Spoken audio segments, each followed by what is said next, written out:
আমাদের সৌরজগতের কি ৯টি গ্রহ? প্লুটো কি আবার ফিরছে? মহাকাশের লুকানো রহস্য, প্লুটোর ফিরে আসার গল্প। বিজ্ঞানীরা কি ভুলছিলেন? সৌরজগতে আবার ৯টি গ্রহ? ছোটবেলায় আমরা সবাই পড়েছি আমাদের সৌরজগতে ৯টি গ্রহ আছে: বুধ, শুক্র, পৃথিবী, মঙ্গল, বৃহস্পতি, শনি, ইউরেনাস, নেপচুন, আর সবার প্রিয় সেই ছোট্ট প্লুটো।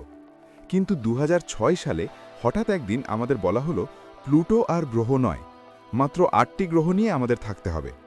কিন্তু আজ ২০২৪-২৫ সালে এসে বিজ্ঞানীরা যা বলছেন তা শুনে আপনি চমকে উঠবেন। প্লুটো কি তবে আবার ফিরছে? আমাদের কি আবার ৯টি গ্রহ হতে যাচ্ছে? চলুন জেনে নিই আজকের ভিডিওতে। প্রথমে ছোট করে জেনে নিই প্লুটোর সাথে কি হয়েছিল।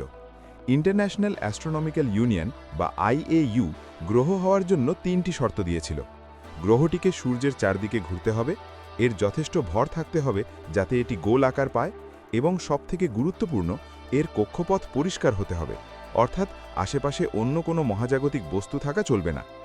প্লুটো প্রথম দুটি শর্ত পূরণ করলেও ৩ নম্বর শর্তে আটকে যায়, কারণ তার কক্ষপথে অনেক বরফের চাই বা কুইপার বেল্টের বস্তু ছিল। তাই একে বামন গ্রহ বা ডোয়ার্ফ প্ল্যানেট ঘোষণা করা হয়। কিন্তু এখন বিতর্কটা অন্য জায়গায়। অনেক বড় বড় বিজ্ঞানী, এমনকি নাসার সাবেক প্রধান জিম ব্রাইডেনস্টাইনও মনে করেন প্লুটো একটি পূর্ণাঙ্গ গ্রহ। কেন? প্রথমত, প্লুটোর নিজস্ব বায়ুমণ্ডল আছে, মেঘ আছে, এমনকি সেখানে তুষারপাতও হয়। দ্বিতীয়ত, প্লুটোর 5টি নিজস্ব চাঁদ আছে, যেখানে বুধ বা শুক্রের মতো গ্রহের কোনো চাঁদই নেই। বিজ্ঞানীদের একটি বিশাল অংশ দাবি করছেন যে গ্রহ হওয়ার সংজ্ঞাটাই ভুল।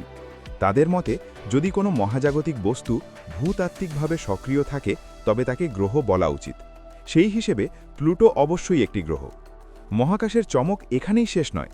বিজ্ঞানীরা এখন প্ল্যানেট 9 নামে একটি রহস্যময় বিশাল গ্রহ খুঁজছেন, যা নেপচুনেরও অনেক দূরে লুকিয়ে আছে। এটি যদি সরাসরি ক্যামেরায় ধরা পড়ে তবে আমাদের সৌরজগতে অফিসিয়ালি 9টি গ্রহ হবেই হবে। ২০০৬ সালে মহাকাশ বিজ্ঞানীরা হঠাৎ ঘোষণা করলেন প্লুটো আর গ্রহ নয়। কেন? কারণ সে নাকি যথেষ্ট শক্তিশালী নয়। গ্রহ হওয়ার 3টি শর্তের মধ্যে একটি সে পূরণ করতে পারেনি। সেটি হলো তার কক্ষপথ পরিষ্কার রাখা। তার আশেপাশে কুইপার বেল্টের অনেক পাথর ছিল। ব্যাস, রাতারাতি প্লুটো হয়ে গেল একটি বামন গ্রহ বা ডোয়ার্ফ প্ল্যানেট। কিন্তু ২০১৫ সালে নাসার নিউ হোরাইজন্স মহাকাশযান যখন প্লুটোর পাশ দিয়ে গেল, তখন দেখা গেল এক অভাবনীয় দৃশ্য। প্লুটোর বুকেও আছে বিশাল হিমবাহ এবং নীল আকাশ। সেখানে আগ্নেয়গিরি আছে, তবে সেটা লাভার নয়, বরফের, যাকে বলা হয় ক্রায়োভলকানো। প্লুটোর 5টি নিজস্ব চাঁদ এবং একটি নিজস্ব বায়ুমণ্ডল রয়েছে। এমনকি নাসার সাবেক প্রশাসক জিম ব্রাইডেনস্টাইন জনসম্মুখে বলেছেন, আমার মতে প্লুটো একটি গ্রহই। কারণ প্লুটোর নিজস্ব বায়ুমণ্ডল, নীল আকাশ, পাহাড়, পর্বত, এমনকি চাঁদও আছে। সাম্প্রতিক অনেক গবেষণায় দাবি করা হচ্ছে গ্রহের সংজ্ঞা পরিবর্তন করে প্লুটোকে আবার পূর্ণ মর্যাদা দেওয়া উচিত। তাই হয়তো খুব শীঘ্রই আমরা আবারও 9টি গ্রহের সৌরজগৎ ফিরে পাব। মজার ব্যাপার হলো, প্লুটো ছাড়াও বিজ্ঞানীরা মহাকাশে আরও এক বিশাল গ্রহ খুঁজছেন, যাকে বলা হচ্ছে প্ল্যানেট 9।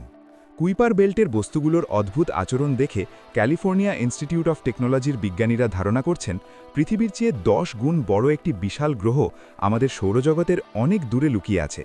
এটি এতই দূরে যে সূর্যের চারদিকে একবার ঘুরতে এর 10 থেকে 20,000 বছর সময় লাগে। তাহলে কি আমাদের সৌরজগৎ আবারও 9 গ্রহের পরিমাণ হতে যাচ্ছে? একদিকে প্লুটোর ফিরে আসার সম্ভাবনা, আর অন্যদিকে রহস্যময় প্ল্যানেট 9। মহাকাশ সব সময়ই আমাদের অবাক করে দেয়। আপনার কি মনে হয়, প্লুটোকে কি আবার গ্রহের মর্যাদা দেওয়া উচিত? কমেন্ট করে আমাদের জানান। ভিডিওটি ভালো লাগলে লাইক দিন এবং মহাকাশের আরও রহস্য জানতে আমাদের চ্যানেলটি সাবস্ক্রাইব করুন। দেখা হবে পরের ভিডিওতে।